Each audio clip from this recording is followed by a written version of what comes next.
चल पड़े हमारे अगले सफ़र की तरफ, सिंगापुर से थाईलैंड।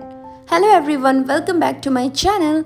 इस थाईलैंड के सीरीज़ में मैं आपको वो सारी इंपॉर्टेंट चीज़ें बताऊंगी जो आपको थाईलैंड जाने में हेल्प करेगी। जैसे कि आप सबको पता है कि थाईलैंड वीज़ा फ्री हो गया है इंडियन सिटीजन्स के लिए टिल मई 2024। और अगर आप थाईलैंड प्लान कर रहे हैं तो ये वीडियो आपके लिए है, तो वीडियो पे आगे बने रहिए। तो अभी पहुंच गए हैं हम सिंगापुर के एयरपोर्ट में और यहाँ पे check in and baggage collection automated है, तो बहुत इजी हो जाता है, क्यू में भी नहीं लगना पड़ता। बस पासपोर्ट स्कैन करो, डिटेल्स भरो और बोर्डिंग पास रेडी। और एक चीज़ है, यहाँ पे चेक इन बैगेज फ्री नहीं है, we have to buy it. तो जितना हम लोग को रिक्वायरमेंट है उस हिसाब से हम लोग को बाय करना पड़ता है चेक इन बैगेज। और यहाँ पे भी हम लोग पासपोर्ट स्कैन करके we can send our baggage. तो after doing all the formalities तो हम लोग प्लेन में आ गए हैं and we are ready to take off to Thailand. तो 1.5 घंटे की मस्ती के बाद हम लोग की फ़्लाइट की जर्नी होती है एंड और हम लैंड करते हैं फुकेट में। यहाँ पे आने के बाद वीज़ा ऑन अराइवल में नहीं जाना था, डायरेक्ट इमिग्रेशन प्रोसेस में जाना था because visa is free for Indians. पर जब मई 24 के बाद हम लोग का वीज़ा ऑन अराइवल स्टार्ट होगा, then we might have to go to the visa on arrival counter where पर वीज़ा इज़ अराउंड 2000 बाट। यहाँ पे थाईलैंड की करेंसी है baht and 1 Thailand baht is equal to 2.31 rupees. तो उस हिसाब से हम लोग को अभी तो वीज़ा नहीं चाहिए, तो डायरेक्ट हम लोग जा रहे हैं इमिग्रेशन प्रोसेस में। वहाँ पे एक बड़ा सा क्यू था जहाँ अराउंड 15-20 मिनट्स लगा क्लियर होने में। उसके बाद हम लोग के इमिग्रेशन प्रोसेस को लगा 2 से 2.5 मिनट, जिसमें हम लोग का बायोमेट्रिक लिया गया, फ़ोटो लिया गया, then we got a stamp on our passport. Actually वहाँ पे कुछ अदर डॉक्यूमेंट्स मांगी नहीं, जैसे कि hotel booking, flight booking, covid certificate, कुछ भी नहीं मांगे। तो after the immigration process is done, हम लोग आ गए अपना बैगेज कलेक्शन के लिए। और हाँ, यहाँ पे आप कुछ थाई बाट लाना मत भूलिएगा। मिनिमम तो एटलीस्ट 10,000 बाट पर पर्सन, या फिर अगर आप फैमिली के साथ आ रहे हो तो 20,000 बाट पर पर्सन तो पक्का लाइएगा ही। तो यहाँ पे बैगेज कलेक्शन के बाद 2 चीज़ हमारे माइंड में आती है, एक है सिम कार्ड, दूसरा है टैक्सी। तो सिम कार्ड के लिए आपके पास 3 ऑप्शन है, इधर आप रोमिंग फ्री करवा के लाइए या फिर यहाँ पे सिम या फिर ई सिम खरीद सकते हैं। तो मेरे हिसाब से, मेरे एक्सपीरियंस के हिसाब से मुझे लगा कि यहाँ पे सिम खरीदना ज़्यादा चीप ऑप्शन है, तो वो आप यहाँ पे ट्राई कर सकते हैं, यहाँ पे आके सिम खरीद सकते हैं। और उसके बाद आपको टैक्सी बुक करनी रहती है, तो आप ग्रैब की एप्लीकेशन डाउनलोड कर लीजिए और वहाँ से आप ग्रैब बुक कर सकते हैं। तो यहाँ पे एक्चुअली इंग्लिश का बहुत, मतलब लैंग्वेज का बहुत प्रॉब्लम है, तो आप गूगल ट्रांसलेटर ज़रूर रखिएगा अपने फ़ोन में। तो हम लोगों ने बुक कर लिया है हमारा ग्रैब टैक्सी और हम लोग जा रहे हैं अभी पिकअप पॉइंट पे।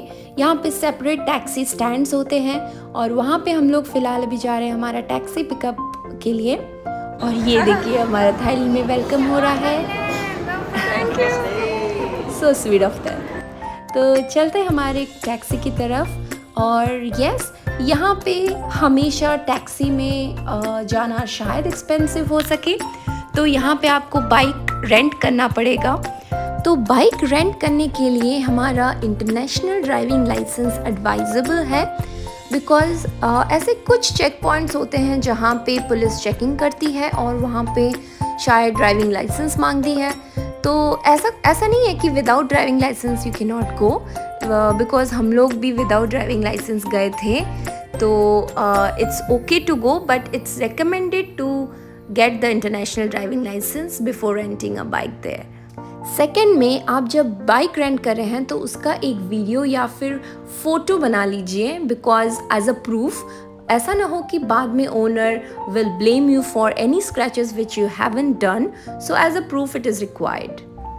थर्ड में आता है, हम लोग जो बाइक रेंट कर रहे हैं it must be a powerful bike with minimum 125 cc, because हम लोग जो ट्रैवल करते हैं बहुत सारी जगह पे, स्पेशली फुकेट में बहुत हिली एरियाज़ हैं, तो वहाँ पे ट्रैवल करने के लिए बहुत पावरफुल बाइक की ज़रूरत है। हम लोगों ने जो बाइक लिया था वो 160 सीसी का था, बहुत ही अच्छा बाइक था।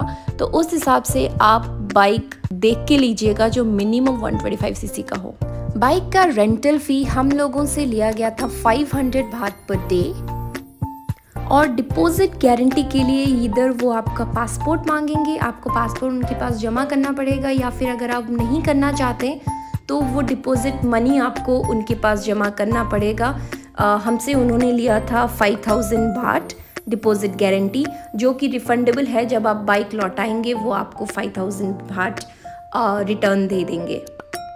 तो कुछ चीज़ें ऐसी हैं जो आपको रखनी ही रखनी है जब आप थाईलैंड आ रहे हैं। तो यहाँ के वेदर को देख के जो बहुत ही हॉट है, आपको sunscreen, umbrella, goggles, hat and light weight clothes तो बिल्कुल भी नहीं भूलना है। अगर आप जा रहे हैं किसी आइलैंड में या फिर स्विमिंग पूल में, तो स्विमिंग क्लोथ्स रखना ना भूलिएगा। एंड हमारी बॉडी को मॉइस्चराइज़र की बहुत ज़रूरत है वहाँ पे। अगर आप पानी के अंदर जा रहे हैं तो सॉल्टी वाटर स्किन को डैमेज कर सकते हैं, तो अपने हिसाब से एक मॉइस्चराइज़र रखिएगा और बालों को स्मूथ करने के लिए एक कंडीशनर। तो ये सारी चीज़ें बहुत ही इम्पॉर्टेंट है जो आपको बिल्कुल रखनी ही रखनी है। तो थाईलैंड फूड और शॉपिंग के लिए बहुत ही ज़्यादा फेमस है, तो यहाँ पे आप बहुत सारी शॉपिंग करने वाले हैं।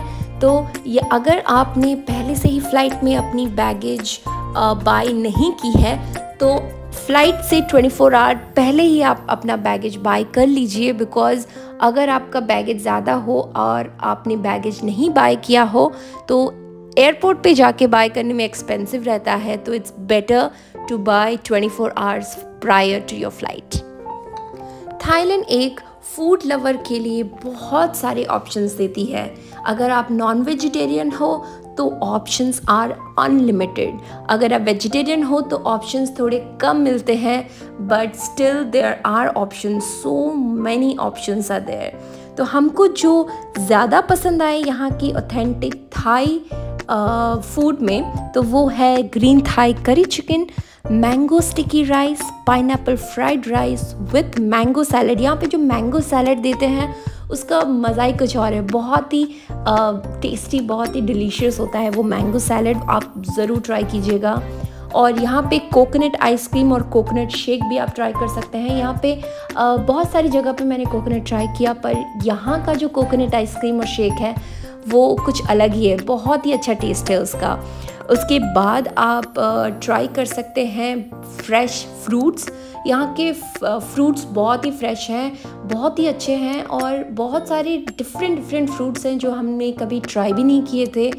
तो यस, यहाँ पे आप बहुत सारे नाइट मार्केट्स भी एक्सप्लोर कर सकते हैं, बहुत सारी शॉपिंग कर सकते हैं, बहुत सारे फूड का मज़ा ले सकते हैं।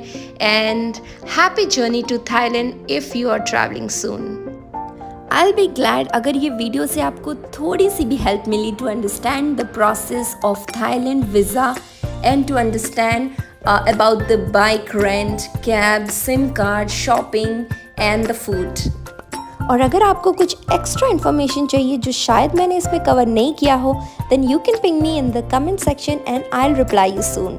ऐसे ही आगे बहुत सारे थाईलैंड के इन्फॉर्मेटिव वीडियोस आने वाले हैं, so stay tuned and please like and subscribe my channel if you're new to it, and don't forget to hit the bell icon for the notification. Please share with your family and friends, and yes, see you in our next vlog. Take care, bye bye.